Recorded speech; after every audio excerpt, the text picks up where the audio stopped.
Hello everyone, welcome to this amazing platform of our channel Panisha for Competitive Examinations and I am Piyush। तो I hope कि मेरी voice वगैरह आपको बहुत अच्छे से क्लियरली सुनाई दे रही होगी। एंड आज हम करने वाले हैं आपको पता है भाई, यहाँ पे हमारा आरआरबी एनटीपीसी के लिए हम जीएस पढ़ रहे हैं इस बैच में। आरआरबी एनटीपीसी के लिए टारगेटेड आपका जनरल साइंस का ये वाला बैच है। और यहाँ पर आज हम डिस्कस करने वाले हैं सेट नंबर 5। आपके 4 सेट्स में ऑलरेडी डिस्कस करा चुका हूँ। अगर आपने नहीं देखे हैं तो एक एक करके देखना, पहले पहला सेट देखना, फिर दूसरा, फिर तीसरा, फिर चौथा, है ना। इस तरीके से देखना, क्योंकि मैंने ना हर सेट के क्वेश्चंस कहीं ना कहीं आपके लिंक्ड हैं। और जो भी थ्योरी पोर्शन है ना, मैं आपको इसके साथ के साथ ही काफ़ी ज़्यादा मैं आपको यहाँ पे थ्योरी भी करा रहा हूँ। तो आप जब पहले वाले को देख लोगे तो उसकी आपको चीज़ों की हेल्प सेकंड में मिलेगी, इसकी थर्ड में मिलेगी, फिर आपको फोर्थ, है ना। इस तरीके से जैसे एक लैडर होती है ना, इस फॉर्मेट में आपका ये वाला कोर्स चल रहा है, ठीक है। तो बहुत ही आराम से आप देखते जाना। अब हम आते हैं सेट नंबर 5 पे और धीरे धीरे क्वेश्चंस को करेंगे बहुत ही आराम से, ठीक है। कोई दिक्कत समस्या परेशानी आए तो नीचे कमेंट सेक्शन में आप बता भी सकते हो। ऑलराइट, तो देखो भाई, यहाँ पे आपका सबसे पहला क्वेश्चन ये रहा। एक एक अच्छा आपको सारे के सारे क्वेश्चंस के आंसर भी देने हैं। फिर इसके बाद मैं आपको जो एक्सप्लेनेशन दूंगा, अगर आपको नहीं आता है तो उसको एक बार नोट डाउन करते जाना अपनी नोटबुक में, या फिर कोई अपने साथ में पेज वगैरह ले लो, है ना। चलो खैर, अब देखो पहला क्वेश्चन है आपके सामने, what will be the value of kinetic energy, यानी कि ई के से इसको डिनोट किया गया है, of a moving body with mass m if its speed is doubled from v to 2v। अब देखो काइनेटिक एनर्जी के बारे में मैं आपको दो क्वेश्चंस ऑलरेडी करवा चुका हूं अलग अलग सेट में। तो आई होप कि आपको ये चीज अब क्लियर हुई होगी, कौन सी वाली भाई, कि जो आपकी काइनेटिक एनर्जी होती है ना, यानी कि ई के, ठीक है। काइनेटिक एनर्जी को यहाँ पे आपका ई के से डिनोट किया गया है। इसका फॉर्मूला होता है 1/2 इंटू मास एम। जो आपका मास है मैंने एम से डिनोट कर दिया, इंटू में वेलोसिटी का स्क्वायर, यानी कि वी का स्क्वायर होता है। अब देखो इसने क्या बोला, पहले वाले केस में आपकी जो वेलोसिटी है ना वो कितनी थी भाई, वी थी। अब उसने बोला वी से हटा करके मैंने वेलोसिटी को आपकी 2v कर दिया है। तो मैंने कहा ठीक है भाई, कोई टेंशन नहीं है। यहाँ पे मैं क्या करता हूँ कि v की जगह 2v डाल देता हूँ। तो देखो काइनेटिक एनर्जी इक्वल टू क्या हो जाएगा, 1/2 इंटू मास इंटू वी की जगह मैंने 2v डाल दिया, है ना। तो ये कितनी निकल के आ जाएगी। अब देखो 2v का स्क्वायर करोगे कितना हो जाएगा, ये 4v स्क्वायर हो जाएगा, यानी कि हाफ। अब ये ई के मैंने क्या बोल दिया आपका, बाद वाला मैंने ई के 2 बोल दिया। पहले वाले केस में आपका ई के 1 था, इनटू में ये 4v स्क्वायर हो गया। तो भैया हम ऐसे इसे कैसे लिख सकते हैं, 4 आपका मैंने बाहर ले लिया और ये आपका हाफ एम वी स्क्वायर मैंने लिख दिया भाई। और मुझे पता है हाफ एम वी स्क्वायर क्या है, ई के 1 है। तो ई के 2 क्या आ जाएगा आपका, ई के 2 इक्वल टू 4 टाइम्स ऑफ ई के 1। ऑल राइट, तो यहाँ पे मुझे क्या पता चला कि जो आपका जिस काइनेटिक एनर्जी की वेलोसिटी 2v होगी वो 4 टाइम्स होगी आपकी पहले वाली एनर्जी का, काइनेटिक एनर्जी का। तो क्या हो जाएगा आपका यहाँ पे राइट आंसर 4e के, ठीक है। 4e के, जो कि आपका ऑप्शन नंबर बी है, ठीक है। इसको यहाँ पे आप ध्यान में रखेंगे। आपका ऑप्शन नंबर सी है कि इसमें कोई चेंज नहीं होगा, तो ऐसा तो है नहीं भाई, चेंज तो हुआ है। ऑलराइट, तो इस तरीके से आपको ये फॉर्मूला तो पता होना ही चाहिए। मैंने आपको इसके कई सारे यूजेस बताए हैं, दो मैं इसके यूजेस बता चुका हूँ। ये थर्ड एंड फाइनल यूजेस के अलावा इससे और कोई क्वेश्चन बनता नहीं है। इसी टाइप के काइनेटिक एनर्जी से जितने क्वेश्चन बन सकते थे मैंने आपको करा दिया। और रेलवे बहुत ज्यादा क्वेश्चन पूछता है इसके ऊपर, ठीक है। आपका एनर्जी हो गया, वर्क हो गया, फोर्स हो गया, इनके ऊपर काफी क्वेश्चन देखने को मिलते हैं, ठीक है। चलो अगले क्वेश्चन पे आते हैं। नेक्स्ट वाला क्वेश्चन देखो, निम्नलिखित में से कौन सा एक अम्ल का गुण नहीं है, ठीक है। अच्छा, ये आपका जो पूरा का पूरा कोर्स है, यहाँ पे हम बाइलिंगुअल करने वाले हैं। तो हिंदी में जो बच्चे हैं उनको भी टेंशन नहीं होगी, इंग्लिश वालों को भी नहीं होगी। तो which of the following is not a property of acid, ठीक है। एसिड की कौन सी प्रॉपर्टी नहीं है। ऑप्शंस दिखाता हूं आपको। सबसे पहला है asset turn blue litmus red. अब ये बताना है एसिड की प्रॉपर्टी नहीं है, नॉट वाला बताना है। तो एसिड क्या करता है, ब्लू लिटमस पेपर को रेड कर देता है। एसिड का सोर टेस्ट होता है। Acid form salts with basis, या एसिड हैव बिटर टेस्ट। इसमें से कौन सी एसिड की प्रॉपर्टी नहीं होती है, बताओ भाई जल्दी से। ए बी सी डी में से क्या आंसर होना चाहिए। और आपको भी आंसर्स देने हैं, ऐसे चुपचाप चुपचाप नहीं बैठना है, ठीक है। चलो बताओ भाई इसका आंसर क्या होना चाहिए, कौन सी एसिड की प्रॉपर्टी इसमें से नहीं है। तो अगर हम एसिड की बात करते हैं ना, तो एसिड का जो टेस्ट होता है वो कैसा होता है भाई, खट्टा होता है। सोर टेस्ट आपका होता है एसिड का। एसिड ब्लू लिटमस को भी रेड टर्न कर देता है, ये भी सही बात है। और एसिड सॉल्ट के साथ मिलकर के बेसिस को भी फॉर्म करता है, ये भी सही बात है। तो एसिड का क्या बिटर टेस्ट होता है, नहीं भाई, एसिड का टेस्ट बिटर नहीं होता है, एसिड का टेस्ट सोर होता है। जो बेसिस होते हैं ना, बेस का टेस्ट आपका बिटर होता है, ठीक है। बेस जो होते हैं उनका टेस्ट बिटर होता है, एसिड का सोर यानी कि खट्टा होता है। तो आपका ऑप्शन नंबर डी आपका गिवन क्वेश्चन में क्या हो जाएगा, करेक्ट आंसर हो जाएगा, ठीक है। ऑलराइट, तो आपको आंसर्स देने हैं। और यहाँ पे। चलो अगले क्वेश्चन पे आते हैं। नेक्स्ट वाला क्वेश्चन देखो, और ये जो तीन प्रॉपर्टी है ना, इनको ध्यान में रखना। ब्लू लिटमस पेपर को रेड टर्न कर देता है क्या? एसिड। ठीक है, क्योंकि क्वेश्चन आपका हो सकता है इस तरीके से पूछ लिया जाए कि जो एसिड है वो किस तरीके से आपका ब्लू लिटमस पेपर को टर्न कर देता है। अब यहाँ पे क्वेश्चन है, dash forms a common passage for both urine and sperms in human mails. तो ह्यूमन मेल में आपका कौन सा एक कॉमन पैसेज है जिसमें कि आपका यूरिन का और स्पर्म का एजैक्यूलेशन होता है सेम पैसेज से? उस पैसेज का आपसे नाम पूछा गया है। तो देखो यहाँ पे यूरेथ्रा है, ओविडक्ट है, यूरेटर है, या फिर वास डिफरेंस है। ये क्वेश्चन आपका 2-3 बार रिपीट हुआ है। और अगर देखो, अगर आप यहाँ पे एनसीईआरटी के सिलेबस की बात करो तो एनसीईआरटी में अलग से एक नोट बना करके ये चीजें दी गई हैं। तो ये सब आपको पता होना चाहिए। यहाँ पे देखो आंसर क्या होगा। अगर मैं आपसे बात करता हूँ कि जो ह्यूमन मेल्स होते हैं उनमें जो आपका ये यूरिन और स्पर्म पास होता है, वो होता है कहाँ से भाई? ये होता है आपका वास डिफरेंस से। ठीक है, कहाँ से होता है भाई? वास्ट डिफरेंस से होता है। एक एक करके हम यहाँ पे समझते हैं भाई सारी की सारी चीजें हैं क्या। All right. देखो, देखो यहाँ पे आपका जो यूरिन है और स्पर्म है, इनका जो कॉमन पैसेज है वो होता है आपका यूरिथ्रा। ठीक है, क्या होता है आपका कॉमन पैसेज? यूरिथ्रा होता है। अब मैं अगर ओविडक्ट की बात करूं, यहाँ पे ओविडक्ट क्या होता है, तो ये इसमें जो आपके ह्यूमन फीमेल्स में जो एग्स वगैरह होते हैं वो पास होते हैं। ठीक है, एग्स क्या करते हैं? पास होते हैं फ्रॉम ओवरी। ठीक है, फ्रॉम ओवरी। इसके बाद अगर मैं आपसे बात करूं यूरेटर, यूरेटर का क्या काम होता है भाई?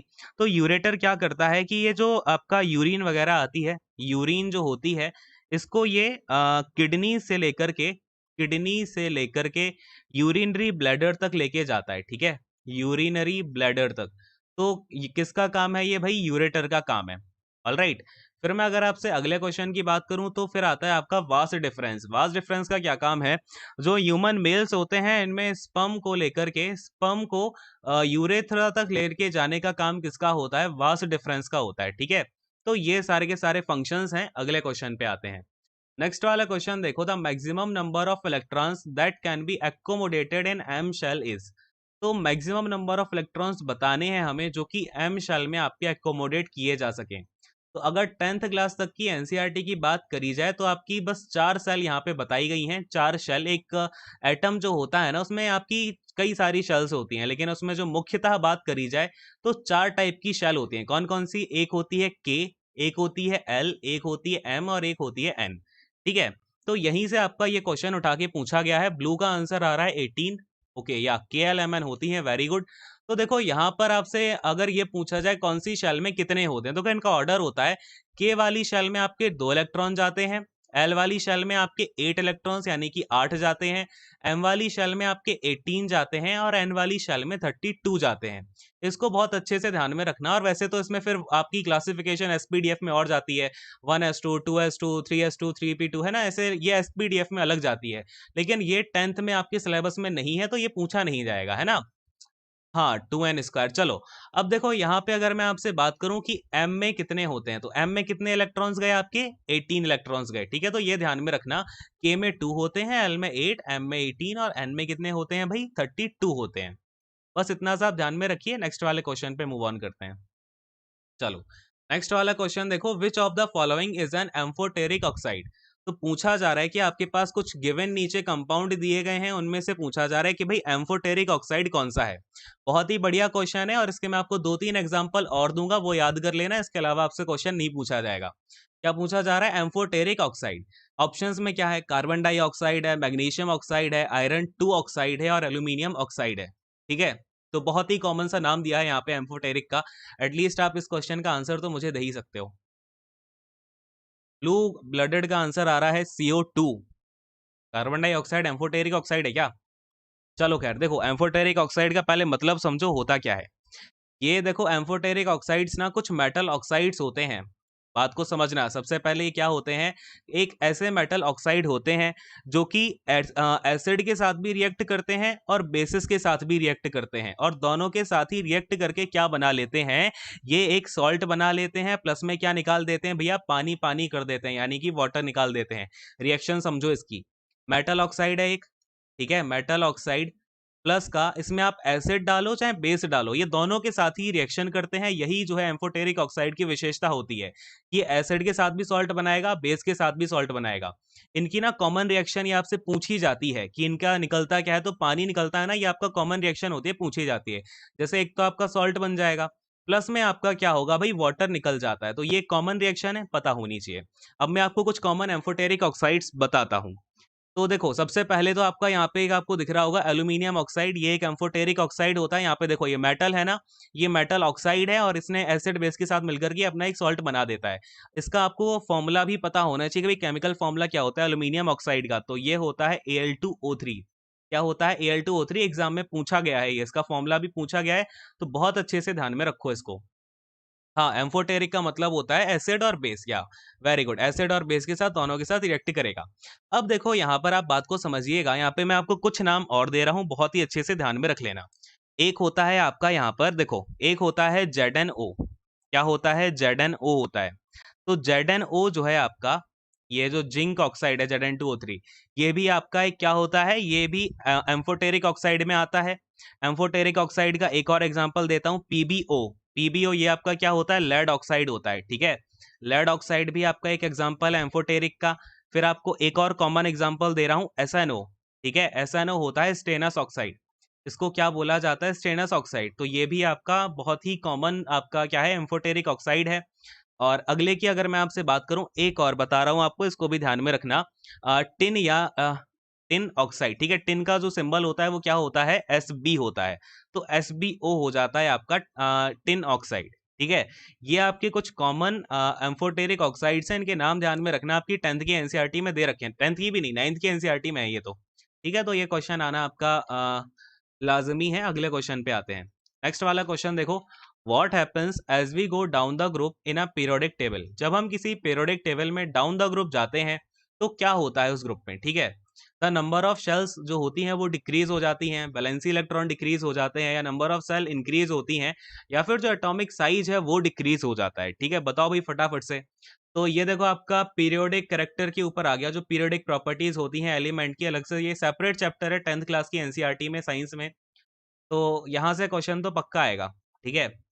पीरियोडिक टेबल से आपके एक क्वेश्चन नहीं और दो क्वेश्चन तक आ सकते हैं, आप ये लिख के ले लो मुझसे। और ब्लू ब्लडेड का आंसर आ गया है C। चलो खैर देखते हैं। तो नंबर ऑफ शेल जो होती हैं, अगर हम डाउन द ग्रुप जाते हैं, तो डाउन द ग्रुप की मैं आपसे दो बातें करता हूँ यहाँ पे। सबसे पहले तो आप मेरी बातें सुनिए, इसके बाद में आपको सब क्लियर हो जाएगा।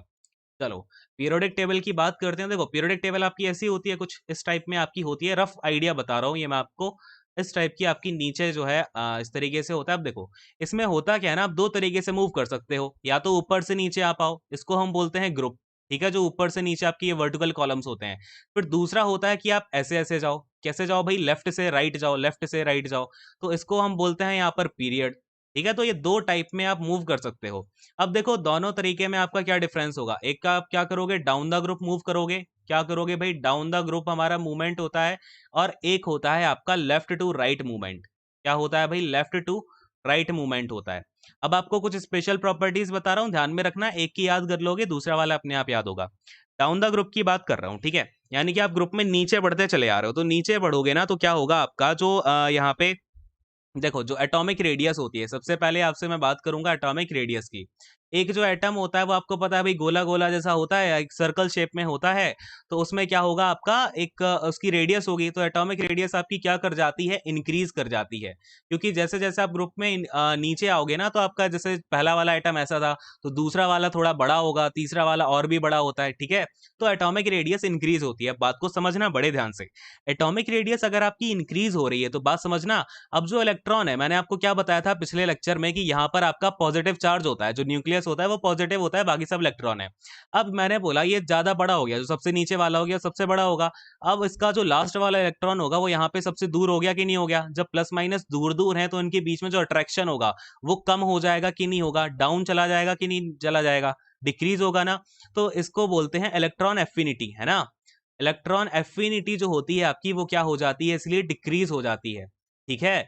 अच्छा, अब एक बात और, ये जो एटॉमिक रेडियस आपकी इंक्रीज हुई है किस वजह से हुई होगी?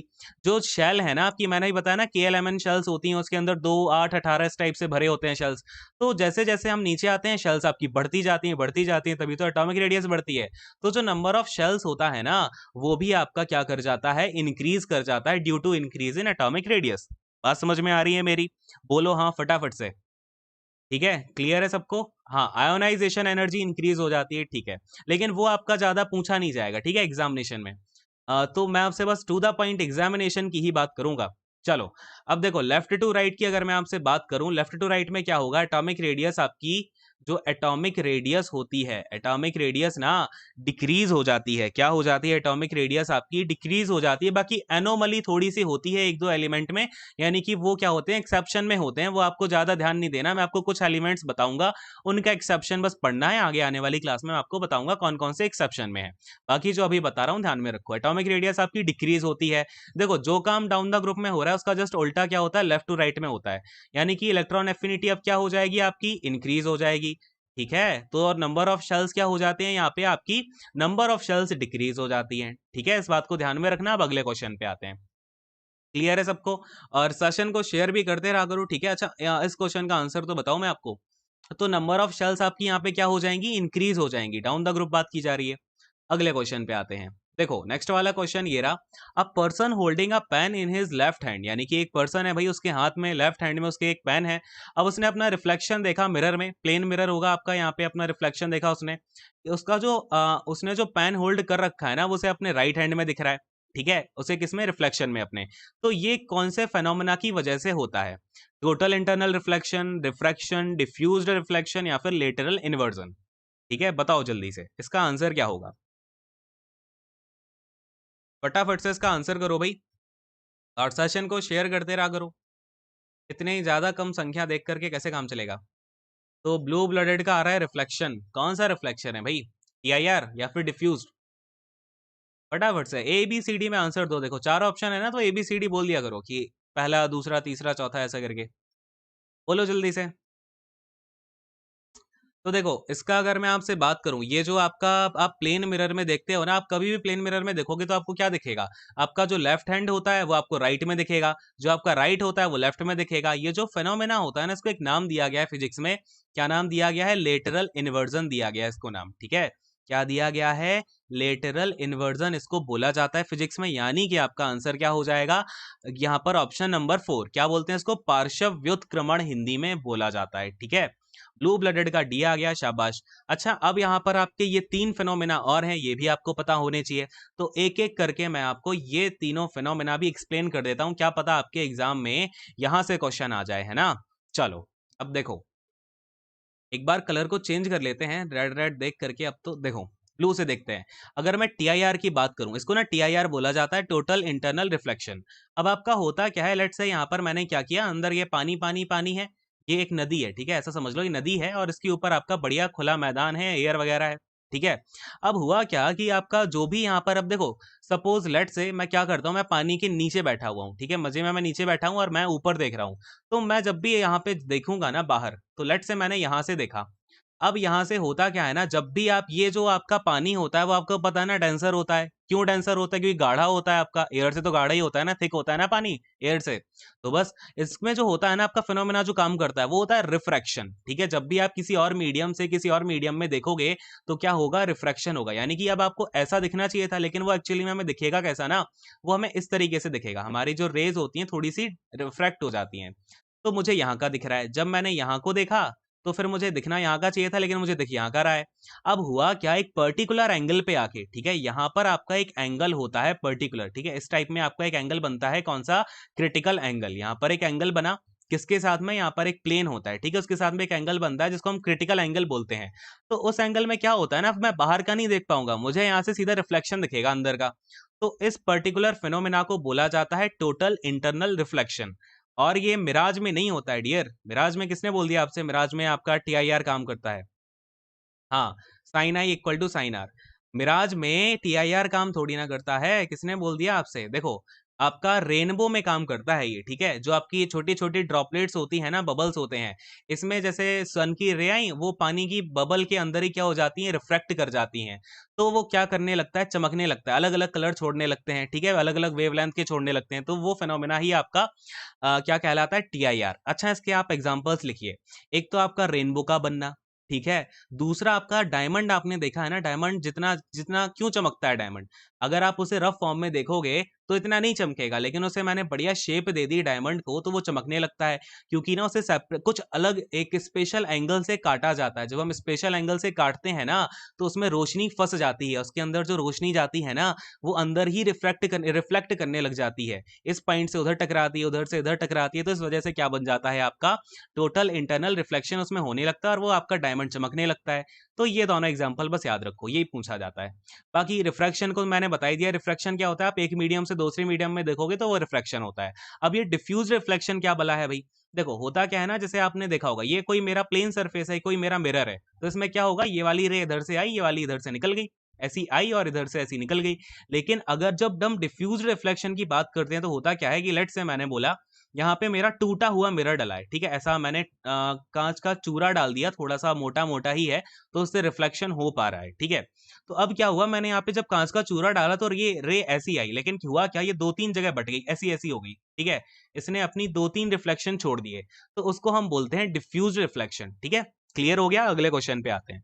बोलो फटाफट से, क्लियर हुआ कि नहीं हुआ, फटाफट से हाँ भी बोलना है, ठीक है, चुपचाप नहीं बैठना है। चलो नेक्स्ट वाले क्वेश्चन को देखो, यहाँ पे क्या पूछा जा रहा है कि in the process of dash the iron is protected by a coating of zinc. यहाँ पर जो किस प्रोसेस के अंतर्गत जो आयरन है, आपका लोहा है, उसके ऊपर एक जिंक की कोटिंग चढ़ा दी जाती है, कौन सी प्रोसेस है। आई होप कि इसका आंसर तो आप लोग बता दोगे। ग्रीसिंग है, गैल्वेनाइजेशन है, एलॉइंग है, या फिर आपका एनोडाइजिंग की प्रोसेस है। बताओ जल्दी से इसका आंसर क्या होगा। बहुत ही सस्ता क्वेश्चन है यार ये तो, बताओ जल्दी से इसे, फटाओ बोलो फटाफट से। चलो खैर, किसी का आंसर नहीं आ रहा इस क्वेश्चन का भी, मतलब क्या कर रहे हो आप लोग। देखो, जब भी आयरन के ऊपर आपकी जिंक की कोटिंग चढ़ाई जाती है तो उसको बोला जाता है गैल्वेनाइजेशन। ये क्वेश्चन अभी तक 100 बार आ चुका है, आपका एसएससी और रेलवे को आप मिला के देखोगे, ठीक है। इस क्वेश्चन को तो एटलीस्ट मैं आपसे होप कर रहा था पता होगा। चलो नेक्स्ट वाले क्वेश्चन पे आते हैं, ठीक है। अच्छा, नेक्स्ट क्वेश्चन से आने से पहले आप ये दो तीन बातें और समझो कि ये जो अलॉइंग है क्या है, आपसे यहाँ पे क्या पूछा गया है, अलॉइंग है, ये क्या होती है। देखो अलॉइंग का ना, मैं आपको एक एग्जांपल देता हूँ, काफी इंपॉर्टेंट बात होती है। अब जैसे आयरन है ना, आयरन में आपको पता है भाई, नॉर्मल आप आयरन छोड़ोगे उसमें रस्ट लग जाएगी, रस्टिंग हो जाएगी, उसकी ऑक्सीडेशन हो जाएगा उसमें। तो अब हम क्या करते हैं, या तो हम क्या करते हैं गैल्वेनाइजेशन करा दें, है ना, यानी कि आयरन के ऊपर जिंक की लेयर चढ़ा दें, या फिर हम क्या करें, आयरन को किसी और चीज के साथ मिला करके उसका एलॉय बना दें। जैसे कि आपने ना स्टील देखा होगा, स्टील कितना मजबूत होता है, उसमें रस्टिंग भी नहीं होती है, आयरन से भी ज्यादा मजबूत होता है। तो हम इसमें क्या मिला देते हैं ना, स्टील में आयरन मिला होता है आपका, प्लस में क्रोमियम मिला होता है, प्लस में लिटिल अमाउंट ऑफ इसमें कार्बन मिला होता है, ठीक है, इसको भी ध्यान में रखना। तो अगर आपसे पूछ ले स्टील में क्या क्या चीजें प्रेजेंट होती हैं, तो आयरन होता है, क्रोमियम होता है और आपका कार्बन होता है। ग्रीसिंग पता ही होगा, तेल लगा दो उसके ऊपर, ठीक है। एनोडाइजिंग की प्रोसेस में क्या होता है ना, जैसे कि आपने कोई आयरन की कोई रॉड ली और उसमें जो मैंने आपको प्रोसेस समझाई थी, आई थिंक फर्स्ट या सेकंड लेक्चर में समझाई थी, एनोड कैथोड क्या होते हैं, इलेक्ट्रोलिसिस प्रोसेस जो होती है आपकी, ठीक है। तो उसमें क्या कराते हैं, एक एनोड डाल देते हैं, एक कैथोड डाल देते हैं, एनोड की जगह आपका आयरन की छड़ डाल देते हैं, रॉड डाल देते हैं, उससे क्या होता है, आपका एनोडाइजिंग हो जाती है, यानी उसके ऊपर एक लेयर चढ़ जाती है, ठीक है। मोस्टली ये ना काम आपका एल्यूमिनियम के साथ किया जाता है, आयरन के साथ किया नहीं जाता, क्योंकि इतना थोड़ी महंगी प्रोसेस पड़ जाती है ना आयनोडाइजिंग की, तो एल्यूमिनियम के साथ करते हैं, ठीक है। क्लियर है, सारी की सारी बातें समझ में आई हैं। अगले क्वेश्चन पे आते हैं। तो ये क्वेश्चन मैं आपके लिए थोड़ा सा जूम कर देता हूं, आई होप कि अब दिख रहा होगा, वेट अ सेकेंड।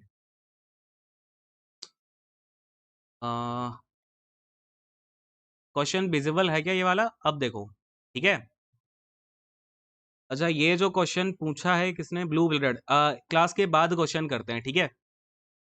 चलो ये देखो, आपका identify a type of asexual reproduction which involves reproduction through parts of a plant such as roots, stem और लीव्स। तो पूछा जा रहा है कि एसेक्सुअल रिप्रोडक्शन में कौन सी ऐसी प्रोसेस है जिसमें रिप्रोडक्शन रूट से, स्टेम से और लीव्स से होता है। ये मैंने आपको ऑलरेडी बताया हुआ है, इसलिए मैं आपसे बोलता हूँ सारे के सारे लेक्चर्स आपको एक एक करके देखने हैं। तो बताओ भैया कौन सी प्रोसेस होगी, वेजिटेटिव प्रोपगेशन है, या फिर आपका फ्रेगमेंटेशन है, फिजन है, या फिर बडिंग की प्रोसेस है। बताइए जल्दी से। बोलो भाई फटाफट से।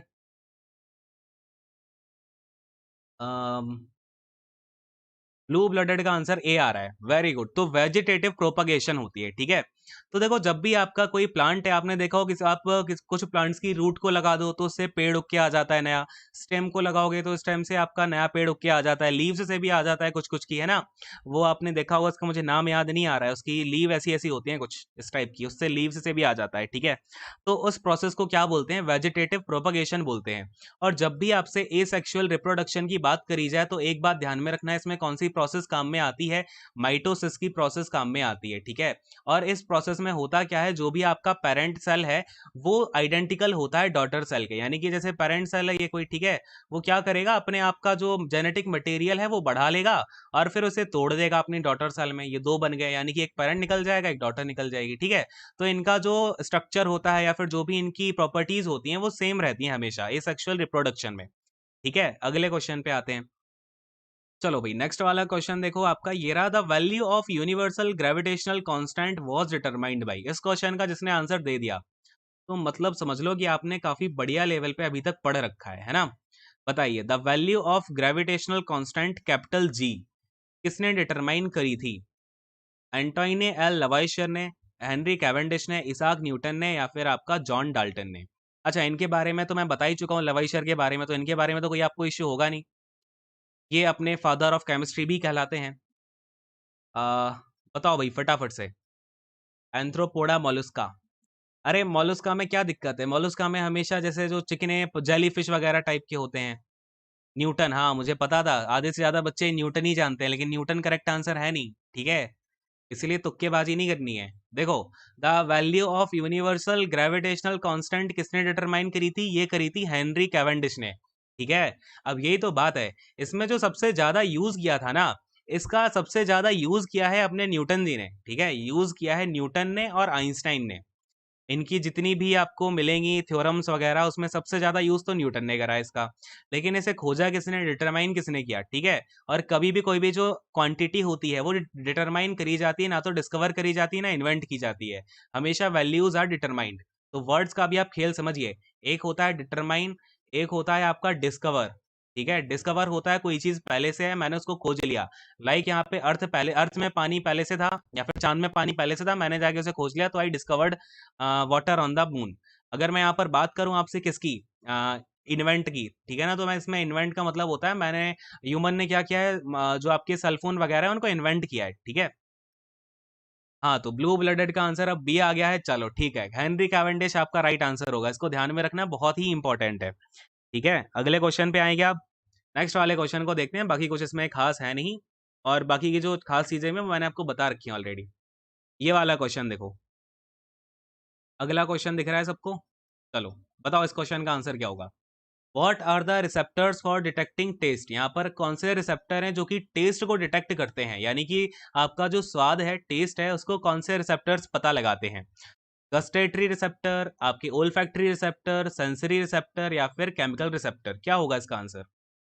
आई होप कि इसमें भी कुछ बच्चे तो गलत करेंगे, मेरा पूरा भरोसा है ना। गस्टेटरी रिसेप्टर, देखो अब एक एक करके मैं बता ही देता हूँ। अच्छा, ये हिंदी देख के तो कुछ पता लग रहा होगा, रसवदी, घ्राण, संवेदिक, रासायनिक। हाँ जी, ब्लू ब्लडेड का आंसर सी आ गया, शाबाश, मुझे पूरी उम्मीद थी कोई गलत बोलेगा, ठीक है। तो इसका आंसर आपका सेंसरी नहीं होता है, देखो आपसे सेंसरी सेंसेस के अलग होते हैं, ठीक है। अगर आपके सामने गस्टेटरी दे रखा है, इसका मतलब वो आपसे अलग से पूछना चाह रहा है। गस्टेटरी में आपके जितने भी टेस्ट और फ्लेवर होते हैं ना, जितने भी टेस्ट एंड फ्लेवर्स की बात करी जाएगी, वो आपके कौन से रिसेप्टर्स रिसेप्ट करेंगे, गस्टेटरी रिसेप्टर्स रिसेप्ट करेंगे, ठीक है। कलर को एक बार फिर से चेंज करते हैं, चलो। अब आपसे अगर देखो, अच्छा गस्टेटरी के बारे में एक बात और समझना, इसमें कितनी सेल होती हैं गस्टेटरी में, तो 5 टाइप की सेल होती हैं। कितनी सेल होती हैं, 5 सेल्स होती हैं। अच्छा, और आपके ना 5 टेस्ट होते हैं मेनली। आपके जो टेस्ट होते हैं ना, वो भी कितने होते हैं, 5 टेस्ट होते हैं। देखो कौन कौन से होते हैं, बताता हूं मैं आपको। एक सॉल्टी टेस्ट होता है आपका, ठीक है। एक होता है स्वीट टेस्ट, एक होता है आपका बिटर टेस्ट, एक होता है आपका सोर टेस्ट, यानी कि खट्टा, ये कड़वा है, ये मीठा है, ये आपका नमकीन है, और एक होता है आपका उनानी उमामी, ठीक है, उमामी टेस्ट। तो मेन आपके यही 5 होते हैं, बाकी जो अलग से आपको टेस्ट आता है ना वो इनको मिल मिला के बनता है वो, ठीक है। तो अगले की बात करते हैं, ओल फैक्ट्री रिसेप्टर, ये क्या होते हैं? तो ओल फैक्ट्री होते हैं जिन भी चीजों को आप क्या करते हो, स्मेल करते हो, ठीक है। स्मेल करने के जो रिसेप्टर्स हैं आपके वो क्या कहलाते हैं, ओल फैक्ट्री कहलाते हैं, ठीक है। अच्छा, ये कहाँ पर होते हैं आपके, तो नेजल कैविटी में होते हैं, back of the nasal cavity में होते हैं। और ये तो बहुत सारे होते हैं, मिलियंस में इनकी सेल्स होती हैं, और 400 प्लस आपकी स्मेल्स और फ्लेवर पाए जाते हैं अपनी बॉडी में, ठीक है। हाँ, कैवेंडिश ने किया था नाइट्रोजन का, वेरी गुड। चलो, अब देखो यहाँ पे अगर हम सेंसरी की बात करें, तो सेंसरी देखो यहाँ पे आपकी 6 टाइप्स की होती है, ठीक है।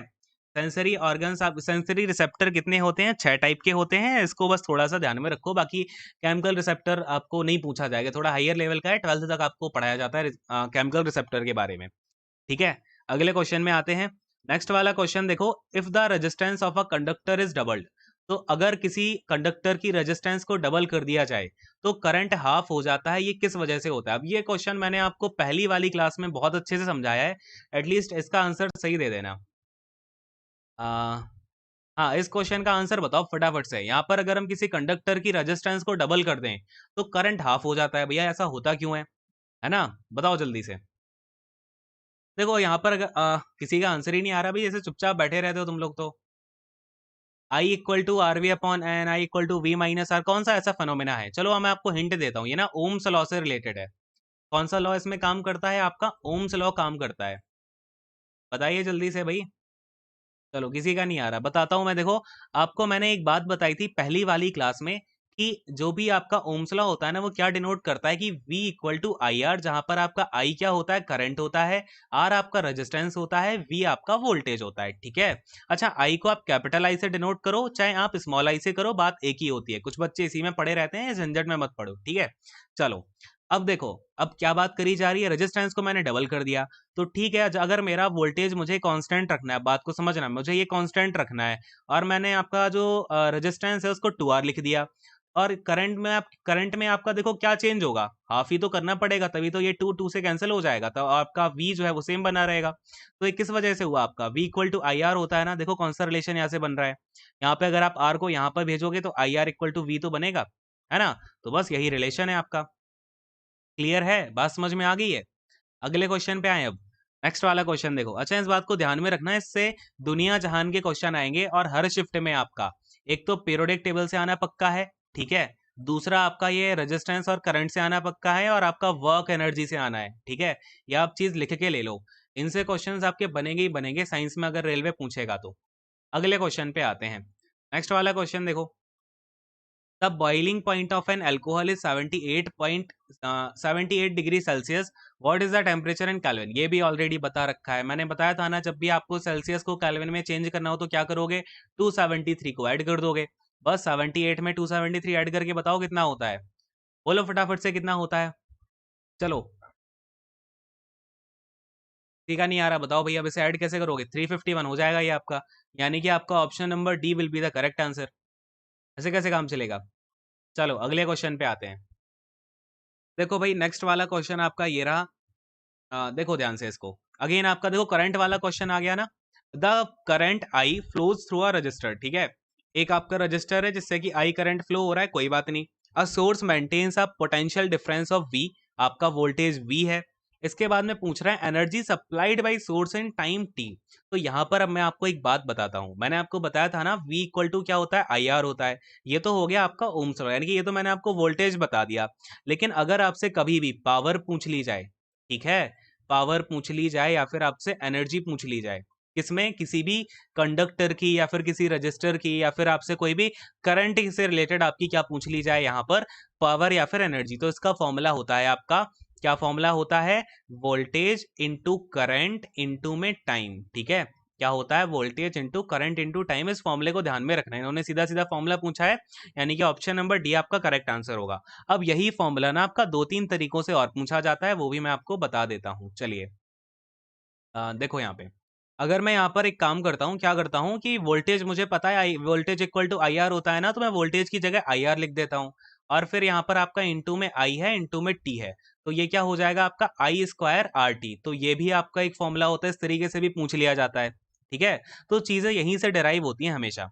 अब अगर मैं यहाँ पे आपसे बात करूं कि मैं आई की प्लेस पर क्या लिखने वाला हूं, देखो यहाँ पर अगर मैं आई इक्वल टू लिखूं तो क्या हो जाएगा, वी अपॉन आर हो जाएगा, है ना। तो आई इक्वल टू मैं वी अपॉन आर डाल रहा हूँ, वी इंटू आई की जगह मैं वी अपॉन आर डाल देता हूँ, इंटू में टी है। तो ये इक्वल टू क्या हो जाएगा, V square upon R into में टी। तो एक जो पावर और एनर्जी का फॉर्मूला होता है वो ये भी होता है। तो ये तीन फॉर्मूले आपके बनते हैं किसी भी कंडक्टर या फिर किसी भी रजिस्टर्स की पावर के या फिर उसकी एनर्जी के। क्लियर है। अगले क्वेश्चन पे आते हैं। नेक्स्ट वाला क्वेश्चन देखो ये रहा, व्हाट इज अ टिश्यू। एक टिश्यू क्या होता है, बहुत ही आपकी इजी सी डेफिनेशन है, पूरी की पूरी डेफिनेशन इन्होंने पूछ ली है क्वेश्चन में उठा के। बताओ, cells which are similar in origin but dissimilar in form and function. Cells which are similar in origin form या फंक्शन, जो कि फिर आपका थर्ड ऑप्शन है, cells which are dissimilar in origin but are similar in form and function. Cells which are dissimilar in origin form and function, क्या होगा इसका right answer, बताओ भाई जल्दी से। तो देखो अगर आपकी बात करी जाए कभी भी किसी भी टिश्यू की, तो टिश्यू क्या होता है, देखो जैसे आपकी सेल है, ठीक है, एक सेल है, दो सेल है, तीन सेल है। तो जब कई सारी सेम टाइप की सेल मिला करके आपकी एक साथ हो जाती है ना, तो हम उसको क्या बोल देते हैं, ये भैया अब एक टिश्यू बन गया। क्या होता है टिश्यू, आपका सेम टाइप की सेल जिनका ऑरिजिन सेम है, फॉर्म सेम है, फंक्शन सेम है, उनका जो एक क्लस्टर होता है, यानी कि उन सबको हम मिला करके क्या बोल देते हैं, एक ऊतक यानी कि एक टिश्यू बोल देते हैं। तो आपका क्या राइट आंसर होगा, cell which are similar in origin form and function. Clear है, समझ में आ गया, ऑप्शन नंबर बी आपका करेक्ट हो जाएगा। अगले क्वेश्चन पे आते हैं, देखो नेक्स्ट वाला क्वेश्चन आपका ये रहा, the kinetic energy of a ball weighing 0.5 kg moving with a velocity of 4 metre per second will be. तो काइनेटिक एनर्जी क्या होगी किसी भी बॉडी की या फिर बॉल की जिसका वेट कितना है 0.5 kg, वेलोसिटी है 4 की। तो ये तो मैंने आपको समझाया हुआ है, काइनेटिक एनर्जी का फॉर्मूला क्या होता है, half into M into V square. देखो ये रेलवे के सारे क्वेश्चन है, और आपका काइनेटिक एनर्जी से कितने क्वेश्चन ऑलरेडी मैं आपको बता चुका हूँ, तीन चार बता चुका हूँ ना, और मैंने अलग अलग आपको जो यूजेस हो सकते हैं वो भी बता दिए हैं। तो बस फटाफट से फॉर्मूला को यूज करो, 1/2 इंटू 0.5 इंटू 4 का स्क्वायर कितना 16, ये हो जाएगा आपका 8, और 0.5 इंटू 8 करोगे आ जाएगा 4 जूल। आंसर क्या हो जाएगा आपका 4 जूल, यानी कि आपका ऑप्शन नंबर सी ये क्या हो जाएगा, करेक्ट आंसर हो जाएगा, है ना।